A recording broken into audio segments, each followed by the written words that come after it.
नमस्कार दोस्तों, ओम श्री गणेशाय नमः।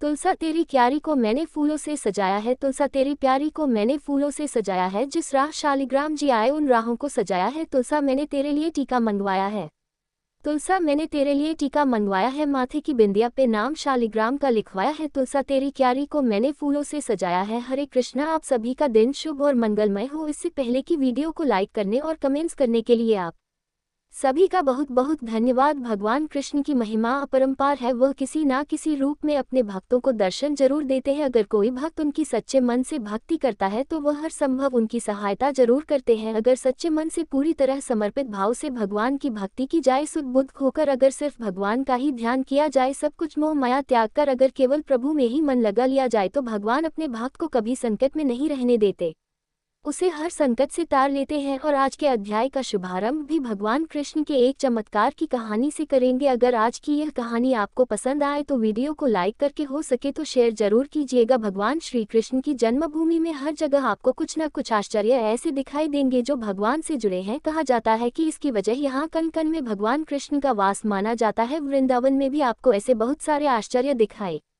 दे जाएंगे। यहाँ पर कई संत भी हुए हैं, ऐसे संत जिनके चमत्कारों के किस्से हमेशा सुनाई देते हैं। आज भी अनेकों संत वहाँ पर हैं जिनके आश्चर्यजनक चमत्कारों को यहाँ आने वाले श्रद्धालु अक्सर देखा करते हैं। ऐसे ही एक चमत्कार है पागल बाबा का मंदिर और उसके पागल बाबा और उनके इस मंदिर के निर्माण की कहानी बहुत ही दिलचस्प है, आप सभी को जरूर सुननी चाहिए। पागल बाबा मंदिर मथुरा वृंदावन मार्ग पर स्थित है। इसके बारे में कथा जनमानस में आज भी बहुत प्रचलित है। इसके अनुसार एक गरीब कृष्ण भक्त ब्राह्मण दिन भर ठाकुर जी का नाम जपा करता था। उसके पास जो कुछ भी था, या यूं कहे कि जितना कुछ भी रूखा सूखा उसे मानकर खाने को मिलता, वह उसे भगवान की मर्जी समझकर खुशी खुशी खा लेता और अपना जीवन बिता रहा था। एक बार उसे कुछ पैसों की आवश्यकता पड़ी तो किसी साहूकार से वह पैसे लेने के लिए गया।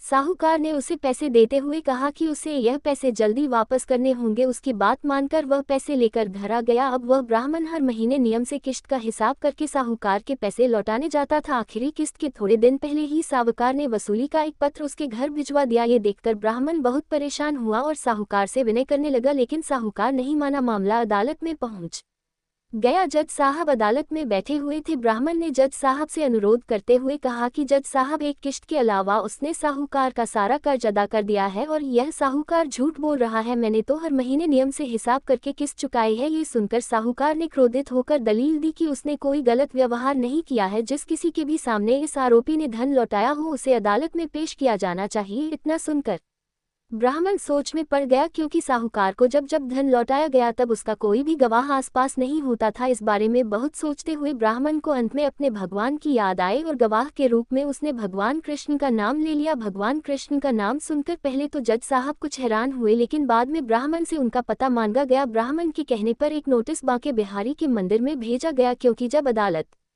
में गवाही देनी होती है तब नोटिस मिलने पर गवाह को अदालत में उपस्थित होना ही पड़ता है। अब पेशी की अगली तारीख पर एक बूढ़ा आदमी कोर्ट में पेश हुआ और ब्राह्मण की तरफ से गवाही देते हुए कहने लगा कि जब ब्राह्मण साहूकार के पैसे लौटा आता था तब मैं उसके साथ ही हुआ करता था। बूढ़े आदमी ने रकम वापस करने की हर तारीख को कोर्ट में मुंह जबानी बता दिया, जैसे उसे सब कुछ एक एक तारीख के हिसाब से याद हो। सहकार के ते में भी बूढ़े आदमी द्वारा बताई गई रकम की जो तारीख थी वह भी सही निकली। साहूकार ने राशि तो दर्ज की थी लेकिन नाम फर्जी लिखे हुए थे। इसके आधार पर जज ने ब्राह्मण को निर्दोष साबित कर दिया, लेकिन जज साहब अब तक हैरान थे कि इतना बूढ़ा आदमी इतनी सारी तारीखें भला कैसे याद रख सकता है। जज साहब ने उसके बारे में जब ब्राह्मण से पूछा कि यह बूढ़ा आदमी कौन है तो ब्राह्मण ने उत्तर दिया कि ये सब जगह रहता है, लोग उन्हें श्याम, कान्हा, कृष्ण आदि नामों से जानते हैं। इसके बाद जज साहब ने फिर से ब्राह्मण से पूछा कि बताओ वह बूढ़ा आदमी कौन था। फिर ब्राह्मण ने कहा सच में उसे नहीं पता कि वह कौन थे। जज साहब को इस बात से बड़ी हैरानी हुई, उनके मन में सवाल पर सवाल आ रहे थे कि आखिरकार वह आदमी कौन था। इसी पहेली को सुलझाने के लिए जज साहब स्वयं अगले दिन बांके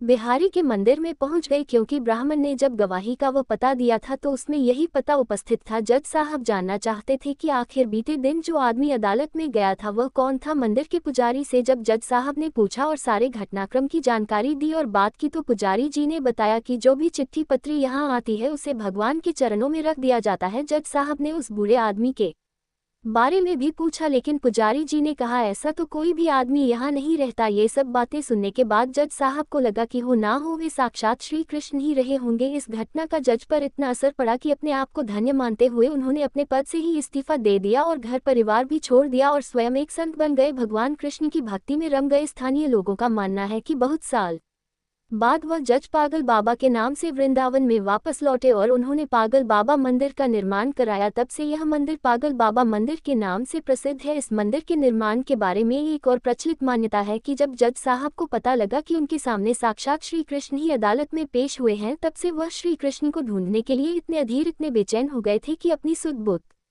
बैठे थे। इस घटना ने उन्हें इतना बेचैन कर दिया था, इतना व्याकुल कर दिया था कि वह पागल से हो गए थे। इसके बाद वह जिस किसी भंडारे में जाते वहां से पतलों की जूठन उठाते और उसमें से आधा जूठन ठाकुर जी को अर्पित करते और आधा खुद खा जाते थे। उन्हें ऐसा करते देख लोग उनके विरुद्ध हो गए। लोगों ने उन्हें मारना पीटना भी शुरू कर दिया, लेकिन वह अपनी सुध बुध खोकर हर दिन भंडारों का जूठन खुद खाते और भगवान को भी खिलाते रहते थे। हारकर लोगों ने उन्हें पागल के रूप में मान लिया और धीरे धीरे उनका नाम ही पागल बाबा पड़ गया। कहा जाता है कि उनसे परेशान होकर लोगों ने एक बार उनके खिलाफ एक योजना बनाई, जिसके अनुसार लोगों ने भंडारे में अपनी पतलों में से कुछ भी नहीं छोड़ा ताकि वह ठाकुर जी को जूठन ही ना खिला सके। लेकिन पागल बाबा तो आखिर पागल बाबा ठहरे। उन्होंने वो सारी पतलों में से पोंछ कर जितनी भी जूठन हो पाए उन सबका एक निवाला बना लिया और अपने मुंह में डाल लिया। लेकिन इस आपाधापी में इस बार वह ठाकुर जी को भोग लगाना भूल गए। इस बात का एहसास होते ही बिना ठाकुर जी को भोग लगाए ही वे निवाला मुंह में रख गए हैं, तो उन्होंने अपने मुंह का जो निवाला था वो गले के नीचे जाने ही नहीं दिया। उन्हें लगा कि अगर वह पहले खा लेंगे तो ठाकुर जी का अपमान हो जाएगा और अगर यह निवाला बाहर थूक दिया तो अन्न का अपमान हो जाएगा। अब वह निवाला मुंह में लेकर ठाकुर जी के चरणों का ध्यान करने लगे। तभी अचानक से बाल गोपाल एक सुंदर से लड़के के रूप में पागल बाबा यानी जज साहब के पास आया और बोला, क्यों आज मेरा भोजन खा गए? ये सुनकर जज साहब की आंखें आंसुओं से भर गई और बोले, ठाकुर जी बहुत बड़ी भूल हो गई है, माफ कर दो। ठाकुर जी ने भी मुस्कुराते हुए कहा कि आज तक तुमने मुझे लोगों का झूठा खिलाया है, किंतु आज अपना ही झूठा खिला दो। जज साहब की आंखों से आंसू रुकने का नाम ही नहीं ले रहे थे। कहते हैं कि इस घटना के बाद से जो पागल बाबा थे उनको मानने वाले लोगों की संख्या बढ़ने लगी। इसके बाद बाबा ने एक विशाल मंदिर की प्रस्थापना का प्रण लिया और विशाल भंडारे का आयोजन किया। अपार जनसमूह उमड़ा, लेकिन बाबा का भंडार खाली होने का नाम ही नहीं ले रहा था। बाबा ने मंदिर में एक विशाल रसोई बनवाई और मंदिर के नीचे विशाल भंडार घर बनवाया। उसी समय आयकर विभाग ने छापा मारा कि इतना अनाज और भंडारे का सामान कहां से आ रहा है। बाबा का चमत्कार तब भी हुआ जब पूरी टीम भंडार घर में घुसी तो उसे वहां कुछ भी नजर नहीं आया और वह आश्चर्यचकित हो गई कि जब यहाँ कोई सामान ही नहीं है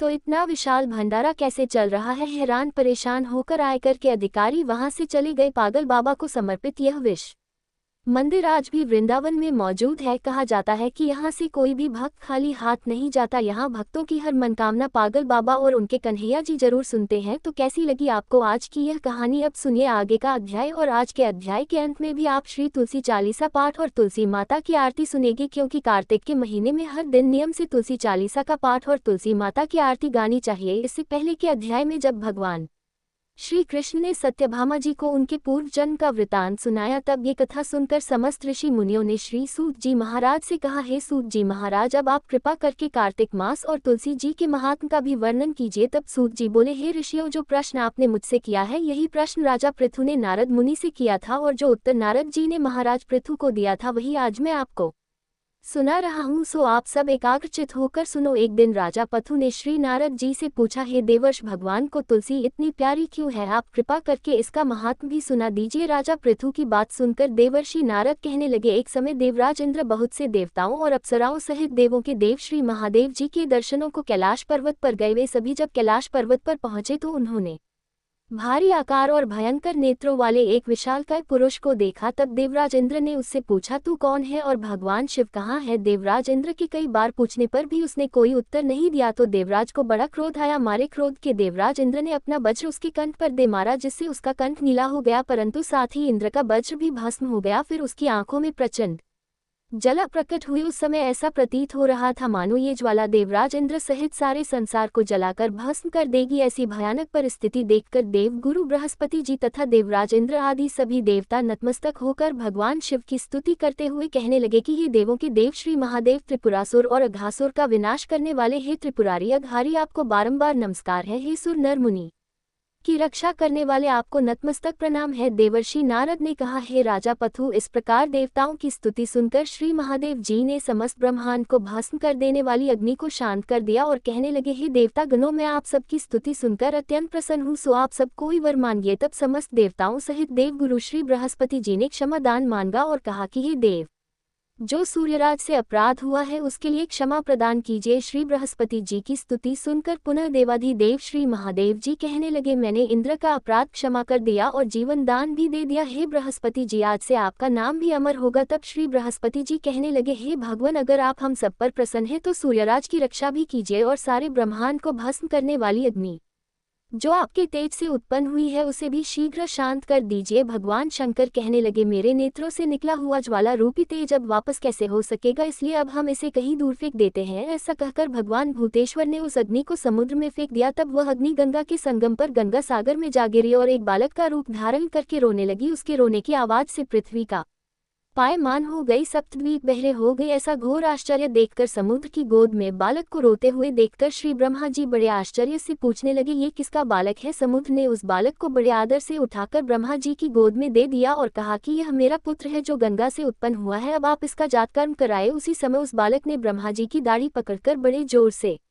मरोड़ दी, जिसके मरोड़े से ब्रह्मा जी की आंखों में आंसू भर आए। तब किसी प्रकार से ब्रह्मा जी ने अपनी दाढ़ी छुड़ाई और कहा, इसने हमारी आंखों से जल निकाला है, इसलिए इसका नाम जलंधर होगा और यह शिव जी के अलावा संसार में और किसी के हाथ से नहीं मर पाएगा। इसका कारण यह है कि यह शिव जी के अंश से उत्पन्न हुआ है। ये सुनते ही वह बालक युवा हो गया। तब ब्रह्मा जी ने शुक्राचार्य जी को बुलाकर उसका राज्याभिषेक कराया और तब ब्रह्मा जी वहां से अंतर्ध्यान हो गई। सिंधुराज ने कालनेमी की पुत्री वृंदा के साथ जलंधर का विवाह करा दिया। वृंदा अति सुंदर थी और सारे ब्रह्मांड में प्रथम सती और पतिव्रता थी। परम सुंदर पत्नी पाकर जलंधर बहुत प्रसन्न हुआ, इसलिए आनंद से अब उसके दिन बीतने लगे। जब जब जलंधर घर में आता तो वृंदा स्वयं अपने हाथों से पंखा, जलती पाद, अर्घ्य और आचमन अर्पण करती। इस प्रकार वह अपने पति को नारायण समझकर उसकी सेवा किया करती थी। देवर्षि नारद बोले, हे राजन, अब मैं पतिव्रता स्त्रियों के कुछ लक्षण सुनाता हूँ। पतिव्रता स्त्री अपने पति के दुख में दुखी और पति के सुख में सुखी रहती है। पति के परदेश जाने पर विरह वेदना का दुख सहन करती है और पति के मर जाने पर पतिव्रता स्त्री पति के साथ सती हो जाती है। अपने पति के पाप पुण्य में आधे की भागीदार होती है, इसलिए स्त्री अर्धांगिनी कहलाती है। जो स्त्री अपने मृत पति के साथ शमशान भूमि तक जितने कदम उठाकर जाती है उसका एक एक कदम पर एक एक यज्ञ का पुण्य फल प्राप्त होता है। ऐसी स्त्री अपने माता पिता और पति इन तीनों कुलों को पवित्र कर देती है। जिस प्रकार सपेरा सर्प को बिल से बाहर निकाल लेता है, ठीक उसी प्रकार पतिव्रता सती नारी अपने पति को नरक से निकाल लेती है। जलंधर की कथा पर वापस आते हुए देवर्षि नारद ने आगे कहा, हे राजा पृथु, देवताओं के भय से भयभीत होकर जो सब दैत्य पाताल लोक में भाग गए थे वे जलंधर का अभय पाकर फिर से पृथ्वी पर आकर निर्भय घूमने लगे। उसी समय जलंधर ने राहु के कटे हुए सिर को देखा और उसने शुक्राचार्य जी से इसका रहस्य पूछा। तब उन्होंने समुद्र मंथन के समय देवताओं द्वारा अमृत को छले जाने का वृतांत उसे कह सुनाया। इस प्रकार अपने पिता का मंथन और देवताओं द्वारा दैत्यों का अपमान सुनकर जलंधर को बड़ा क्रोध आया। क्रोध में भरे हुए जलंधर ने घसमिटम दूत को बुलवाया और देवताओं के पास भेजा। घसमिटम वश न तो अपना मस्तक झुकाया और न नमस्कार किया, बल्कि गरज कर कहा कि दैत्यराज जलंधर ने जो कुछ कहला भेजा है वह सब कान खोल कर सुन लो। उन्होंने कहा है कि मेरे पिता समुद्र का मंथन करके जो 14 रत्न तुमने लिए हैं उन पर तुम्हारा कोई अधिकार नहीं है। भला इसी में है कि वे रत्न तुम हमको वापस लौटा दो। दूत के ऐसे अभिमानपूर्ण शब्द सुनकर देवराज इंद्र भयभीत हो गए और विस्मय के साथ बोले कि समुद्र सदैव हमारे शत्रु दैत्यों की रक्षा करता है, इसलिए उसको हमने मत कर जो रत्न लिए हैं उस पर दैत्यों का कोई अधिकार नहीं। दूत ने देवराज के ऐसे वचन सुनकर वापस लौटकर जलंधर को उत्तर सुना दिया। इसे सुनकर जलंधर को बहुत क्रोध आया और देवताओं को जीतने का उपाय वह सोचने लगा। उसने सभी दिशाओं में दूत भेजकर और पाताल में संदेश देकर समस्त दैत्यों को बुला लिया और शुंभ और निशुंभ को दैत्य दल का सेनापति बना दिया। उन्होंने दैत्य दल सहित नंदन वन में जाकर देवराज इंद्र की अमरावतीपुरी को चारों ओर से घेर लिया। तब देवराज इंद्र की आज्ञा से देवता भी युद्ध करने के लिए तैयार होकर युद्ध के मैदान में आ डटे। अनेक प्रकार के शस्त्रों से दैत्यों और देवताओं में भीषण युद्ध आरंभ हो गया। दोनों पक्ष एक दूसरे को मार मार कर गिराने लगे। सब और रक्त की धारा बहने लगी। मरकर गिरे हुए हाथियों और घोड़ों से पृथ्वी भर गई। जो दैत्य समर भूमि में मर जाते थे उन्हें शुक्राचार्य अपनी संजीवनी विद्या से जीवित करने लगे। उधर देव गुरु बृहस्पति भी द्रोणाचल पर्वत की दिव्य जड़ी बूटियों का प्रयोग करके देवताओं को दोबारा जीवित करने लगे। जब देव गुरु बृहस्पति द्वारा जड़ी बूटियों के प्रयोग से देवताओं को जीवित करने का समाचार दैत्यराज जलंधर ने सुना तो उसने समस्त बलशाली दैत्यों को एकत्रित करके आज्ञा दी कि द्रोणाचल पर्वत उठाकर समुद्र में फेंक दो। जलंधर की आज्ञा पाते ही दैत्यों ने द्रोणाचल पर्वत उठाकर समुद्र में फेंक दिया और फिर घोर युद्ध आरंभ कर दिया। दोबारा प्रारंभ हुए युद्ध में बहुत से देवता मारे गए। तब देव गुरु बृहस्पति जी एक बार फिर संजीवनी बूटी लेने के लिए द्रोणाचल पर्वत पर गए। वहां पर पर्वत को ना पाकर और देवताओं का सार होते देखकर देवगुरु घबरा गए। इसके बाद जो कुछ भी हुआ उसका वृतांत आप आगे आने वाली वीडियो में सुनिए। अब सुनिए श्री तुलसी चालीसा पाठ और तुलसी माता की आरती। जय जय तुलसी भगवती सत्यवती सुखदनी नमो नमो हरि प्रेसी श्री वृंदा गुणखानी श्री हरि शीश रजनी देहु अमर व अम जनहित हे वृंदावनी अब न करहु विलम्ब। धन्य धन्य श्री तुलसी माता महिमा अगम सदा श्रुति गाता हरि के प्राण हूँ से तुम प्यारी हर ही हेतु कीन हो तब भारी जब प्रसन्न है दर्शन तीन हो तब कर जोरी विनय उसकी हो हे भगवंत कंत मम हो दीन जानी जानी छाड़ छे सुनी लक्ष्मी तुलसी की बानी दन हो श्राप कत पर आनी उसे योग्य वर्मा गन हारी हो बिटप तुम जड़ तनु धारी सुनी तुलसी ही तेहि ठामा करहु वास्तुहु नीचन धामा दियो वचन हरि तब तत्काला सुनहु सुमुख जानी हो बेहाला समय पाई योरो पाती तोरा पूजही आस वचन सत मोरा तब गोकुल मह गोप सुदामा तास भई तुलसी तू बामा कृष्ण रास लीला के माही राधे शक्य प्रेम लखी नाही दियो श्राप तुलसी तत्काला नर लोक है तुम जन्म हु बाला योगोप व दानव राजा शंखचूर्ण नामक शिर ताजा तुलसी भता सुखी नारी परम सती गुण रूपगार द्वे कल्प बीत जब गया हो कल्प तृतीय जन्म तब भयहु वृंदा नाम भयो तुलसी को असुर जलंधर नाम पति को करति द्वंद अतुल बल धामा कीन्हा शंकर से संग्रामा जब निज सैन्य सहित शिव हारे मरही न तब हर हर ही पुकारे पतिव्रता व्रत ती नारी को न सके पथि संघारी तब जलंधर ही भेष बनाई वृंदा धिग हरि पहुँचो जाय शिव हित लही करी कपट प्रसंगा कियो सतीत्व धर्म तो ही भांगा भयो जलंधर कर संघारा सुनी और शोक उपारा हि छन दियो कपट हरिता लखी वृंदा दुख गिरा उचार जलंधर जस हत्या भीता सोई रावण तस हर ही सीता अस प्रस्तर सम हृदय तुम्हारा धर्म अखंडी मम पति सहारा यही कारण लही श्राप हमारा होवे तनु पाषाण तुम्हारा सुनी हरि तुरत ही वजन उच्चा दियो श्राप बिना विचारे लखो ना निज करतूत पति को लन्हियो जब पार्वती को जड़मती तस हो जड़ रूपा जग मैन तुलसी बटपोरा नद गंडक बीच लला माजो तुलसी दल हम ही चढ़ी है सब सुख भोग परम पद पई है बिनु तुलसी हरि जलत शरीरा अतिशय उठत शीश और पीरा जो तुलसी दल हरि शिर धारित सो सहस्त्र घट अमृत दारित तुलसी हरि मन रंजन हारी रोग दोष दुख भांजनी हारी प्रेम सहित हरि भजन निरंतर तुलसी राधा में नाही अंतर व्यंजन हो छप्पन हो प्रकारा बिन तुलसी दल न हरि प्यारा सकल तीरथ तुलसी तर छाही लह मुक्ति जन संशय नाही कवि सुंदर एक हरि गुण गावत तुलसी निकट सहस गुण पावत बसत निकट दुर्वासा धामा जो प्रयास ते पूर्व ललामा पाठ कर ही जो नित नर नारी हो ही सुख भास ही त्रिपुरारी तुलसी चालीसा पढ़ी तुलसी तरु ग्रह धारी दीप दान करी पुत्र फल पाओ बंध नारी सकल दुख दरिद्र हरि हार हु परम प्रसन्न आशय धन जन गही कर बसी पूर्ण अत्र लाही अभिमत फल जगत महलाही पूर्ण सब काम